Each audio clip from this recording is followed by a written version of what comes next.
મહાનગરપાલિકાની અલગ અલગ શાખાના 900થી વધુ કોન્ટ્રાક્ટ અને રોજમદાર કર્મચારીઓએ પગાર કપાતના નિર્ણય સામે વિરોધ નોંધાવ્યો। મહાનગરપાલિકાએ આ કર્મચારીઓને 5 દિવસનો પગાર કાપવાની નોટિસ ફટકારી છે, જેના કારણે 9,000 રૂપિયાના પગારમાંથી લગભગ 2,000 રૂપિયાની કપાત થશે।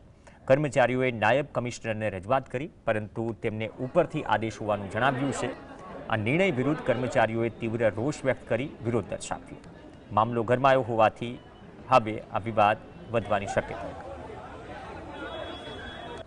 કાયમી કરવાની પ્રક્રિયા જે તે સ્પર્ધાત્મક પરીક્ષા જે કોમ્પિટિશન થ્રુ આવવાની હોય તે રીતે જ તે કાયમી કરવાની પ્રક્રિયા હોય છે। અને રહી વાત જે કરાર આધારિત લોકોને કોર્પોરેશન બન્યા પછી લેવામાં આવી છે, એ છે તો કોર્પોરેશનની જરૂરિયાત મુજબ એડવર્ટાઇઝમેન્ટ આપીને આપણે અમુક સ્કિલ ધરાવતા લોકોને લેવાની જરૂરિયાત જણાઈ હતી, અને જેના ભાગરૂપે ઇન્ટરવ્યૂ અને પ્રોપર પ્રોસિજર દ્વારા આપણે એ લોકોને 11 મહિનાના કરાર આધારિત લીધેલા। વર્ગ છે તે શ્રમિક વર્ગમાંથી આવે છે, એ લોકોનો 5 દિવસનો જો પગાર રદ કરવામાં આવશે તો એ લોકોના ઘરનું ગુજરાન કઈ રીતે ચાલી શકશે।